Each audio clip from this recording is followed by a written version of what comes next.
विरासत में गद्दी मिल सकती है, बुद्धि नहीं। 6वां नंबर काव्य सरस्वती विद्या प्रसारक और गर्भ संस्कार के लिए। मैं चाहता हूं पहले हम इस काव्य को सही पढ़ना सीखें।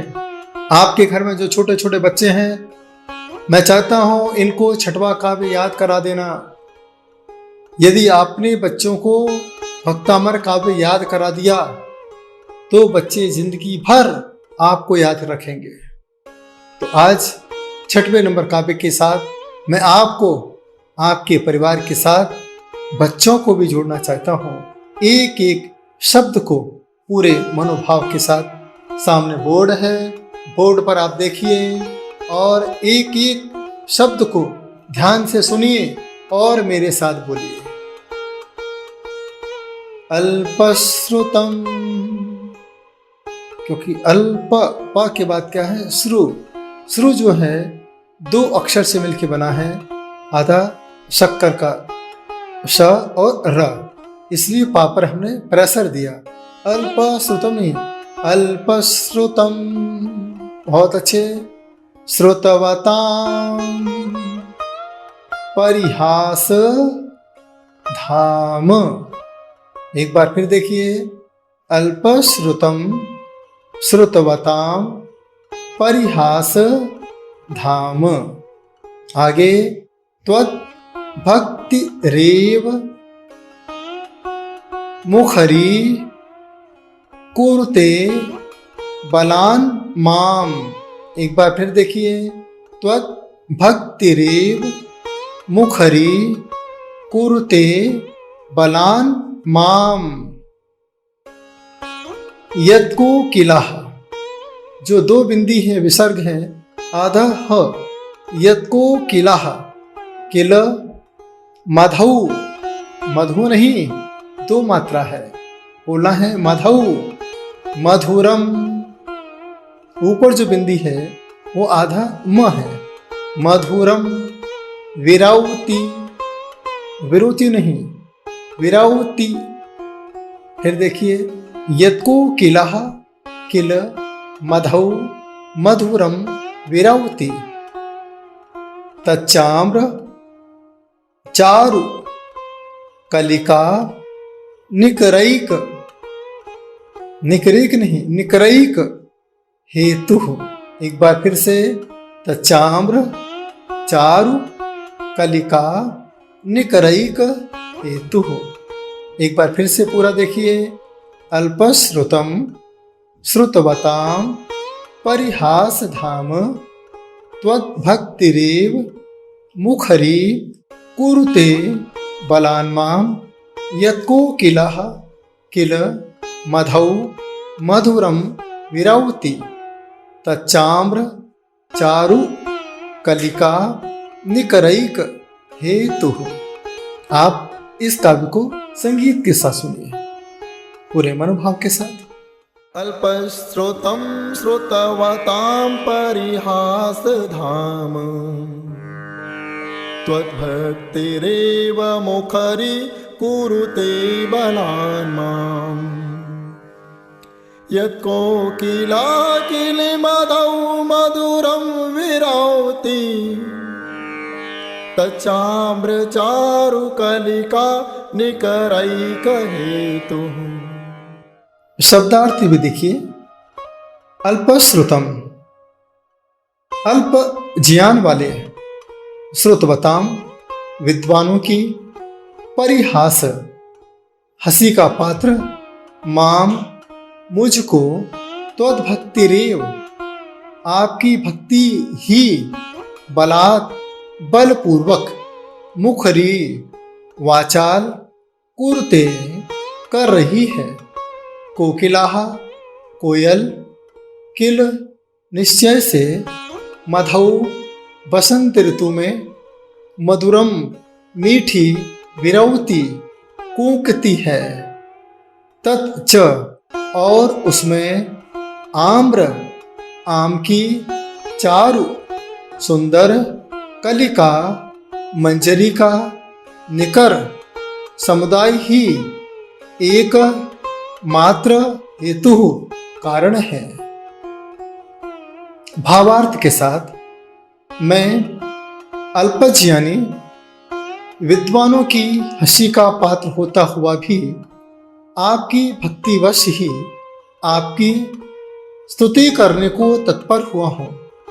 जैसे बसंत ऋतु में कोयल आम्र मंजरी के कारण अपने आप कूकने लगती है, वैसे मैं भी आपकी भक्ति के कारण ही आपकी स्तुति करने को तैयार हुआ हूँ। इस काव्य में आचार्य मानतुंग स्वामी बसंत ऋतु की ओर ले जाते हैं। बसंत ऋतु में ही आम्र मंजरी देखने को मिला करती है। जब तक कोयल मौन रहती है तब तक कोयल और कौवे का पता नहीं चलता है कि कौन कोयल है और कौन कौवा है। जब तक बच्चा मौन रहता है उसके रहन सहन स्थान का पता नहीं चलता है। कोयल और कौवे के बोलने से कोयल और कौवे का पता चल जाता है और बच्चे के मुंह खोलने से उसके रहन सहन स्थान का पता चल जाता है। हिंदी बोलता है तो लगता है कि एमपी का होगा, मराठी बोलता है तो लगता है कि महाराष्ट्र का होगा, गुजराती बोलता है तो लगता है गुजरात का होगा, तमिल बोलता है तो लगता है तमिलनाडु का होगा, कन्नड़ बोलता है तो लगता है कर्नाटक का होगा, इंग्लिश बोलता है तो लगता है बच्चा विदेशी होगा। तो यहाँ पर आचार्य मानतुंग स्वामी यही कहते हैं कि मौन रहो, समय के साथ बोलो। जब समय के साथ बोलते हैं तो आपकी पहचान कोयल की जैसी होती है, संतों के समान होती है। इसलिए यहाँ बसंत का उदाहरण दिया है क्योंकि संत का जीवन बसंत के समान होता है। लेकिन एक बात यहाँ बहुत अच्छी मैं आपको बताना चाहता हूँ, आम का ही उदाहरण दिया है और आम में भी आम्र मंजरी। तो यहाँ आचार्य मानतुंग स्वामी कह रहे हैं कि आपकी इन माताओं के गर्भ में जो बालक है वह मंजरी के समान है, क्योंकि जब मंजरी होगी तभी तो आम आएंगे। उस समय माँ इस काव्य के साथ इस उंगली को गर्भ स्थान पर रखते हुए इस काव्य का उच्चारण करती रहे तो यह मंजरी आम्र का रूप ले ले। आम एक ऐसा फल है जो चैत्र के महीने में लगता है। आप देख रहे हैं पीछे सुंदर सुंदर आम दिखाई दे रहे हैं। ये आम्र की एक बड़ी विशेषता है, चैत्र के महीने में ही दिखते हैं। और चैत्र के महीने में क्यों दिखते हैं? क्योंकि इसका नाम आम है और आम इसीलिए है तो इसमें पहला अक्षर आ है और लास्ट का अक्षर माँ है। और चैत्र के महीने में ही ये आम आता है और चैत्र के महीने में आ के रूप में आदिनाथ आते हैं और माँ के रूप में महावीर स्वामी आते हैं। जब दोनों का कॉम्बिनेशन हो जाता है तब बनता है आम। अमृत फल है, स्वादिष्ट फल है। तो यहां मानतुंग आचार्य कह रहे हैं कि पंचम काल में आम तो नहीं है, तीर्थंकर तो नहीं है, लेकिन संत के रूप में आम्र मंजरी है। जिस प्रकार से है कोयल आम्र मंजरी को देखकर कुहू कुहू करती है, वह जानती है कि आज आम्र मंजरी आई है तो कल इसमें आम भी आएंगे। आज मैं आपसे ही कहना चाहता हूँ, पंचम काल में ये आचार्य उपाध्याय साधु रूपी आम्र मंजरी आए हैं। जिस प्रकार से कोयल आम्र मंजरी को देख करके कुहू कुहू करती है और आप भी संतों को देख देख करके नमोस्तु नमोस्तु नमोस्तु नमोस्तु करते रहोगे तो जैसे आम्र मंजरी के बाद कल आम देखने को मिलेंगे तो आज संतों को देखने के बाद आपको कल अरिहंत भगवान को भी देखने को मिलेंगे। इस प्रकार के भाव आचार्य मानतुंग स्वामी ने 6वें नंबर काव्य के माध्यम से रखे हैं। लंबा धागा लंबी जुबान हमेशा उलझ जाती है, इसलिए धागे को लपेट कर रखो और जुबान को समेट कर रखो तो ही आपके जीवन में इस संसार में जीत हो सकती है। सूखी नदी पर कभी नाव नहीं चलती और खाली दिमाग में कभी बुद्धि नहीं आती है। जो बच्चे बुद्धिमान होना चाहते हैं सबसे पहले मैं उन बच्चों से कहना चाहता हूँ, आप जब कभी किसी बुक्स को पढ़ें, हिंदी पढ़ना हो तो सबसे पहले आप पूरी वर्णमाला पढ़ें। मैथ्स पढ़ना हो आप 1 से लेकर 24 तीर्थंकरों के नाम को पढ़िए। इंग्लिश पढ़ना हो ए से लेकर पहले जेड तक पढ़िए और एक बार ब्राह्मी सुंदरी को याद कर लीजिए। ऋषभदेव ने दोनों बेटियों को अंक और अक्षर का ज्ञान दिया। आप सबसे पहले उन्हें माँ सरस्वती को, माँ जिनवानी को याद करें। यही कहें, हे माँ, आपने मुझे जैन कुल तो दिया है, लेकिन जैन जैसी होने के लिए मुझे माँ जिनवानी का भी ज्ञान चाहिए।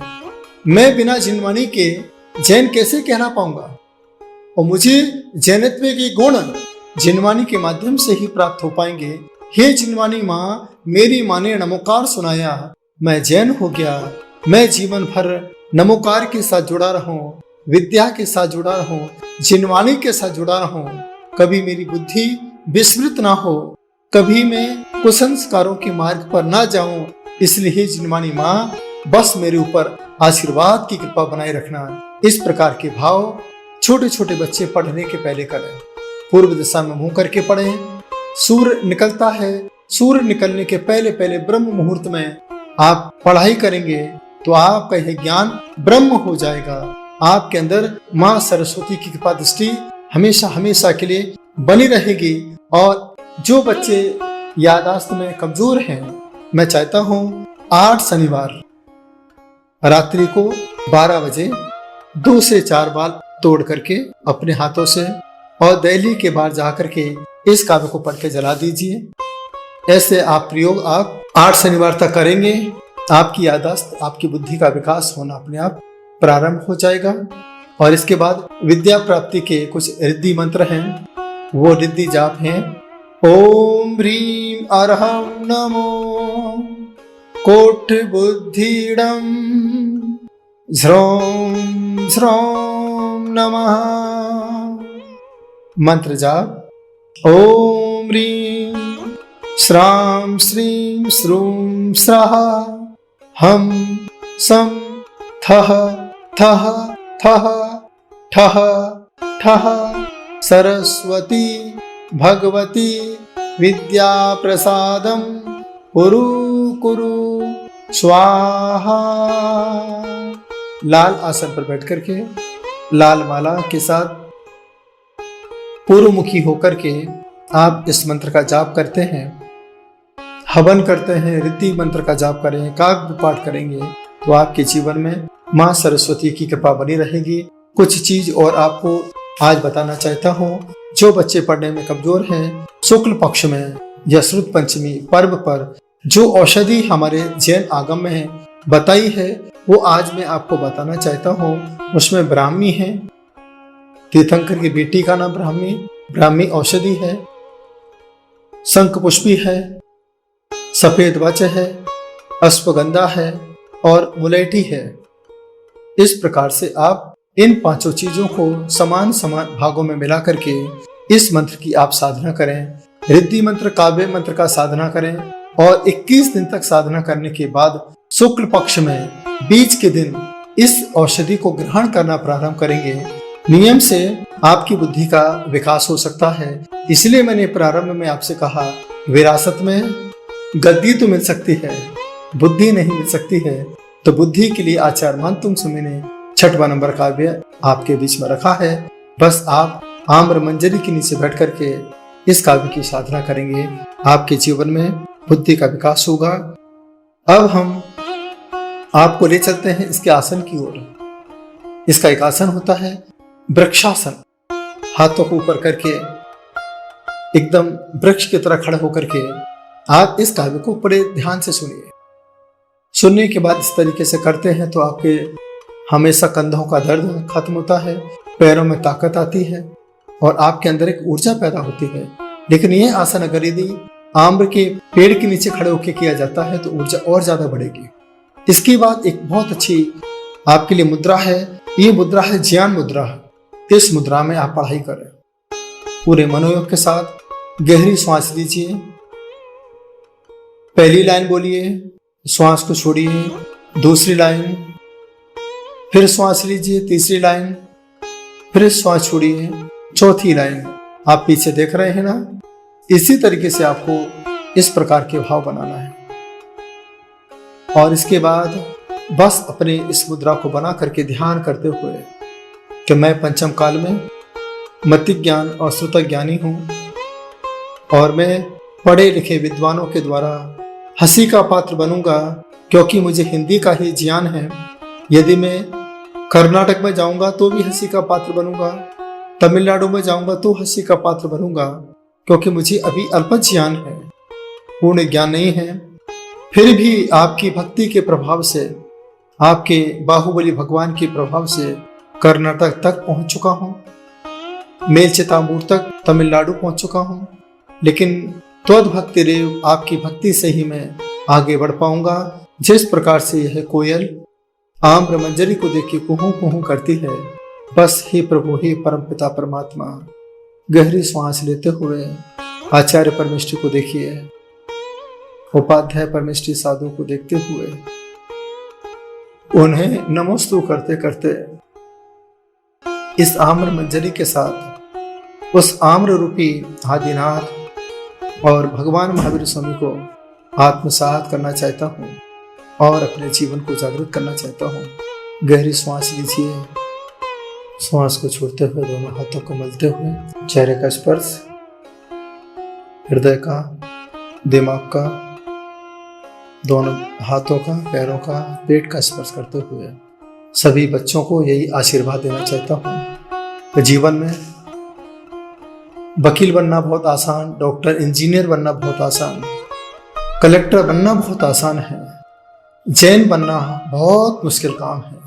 इसलिए बच्चों, मैं आपके अंदर जैनत्व के गुण पैदा करने के लिए, जैनत्व के गुण बरकरार रखने के लिए आपको भक्तामर के काव्य से जोड़ना चाहता हूँ। पूरे मनोभाव के साथ आप जुड़ें और अपने पूरे परिवार को भक्तामर से जोड़ें और भगवान के साथ जीवन भर जुड़े रहें। यही मेरी भावना है।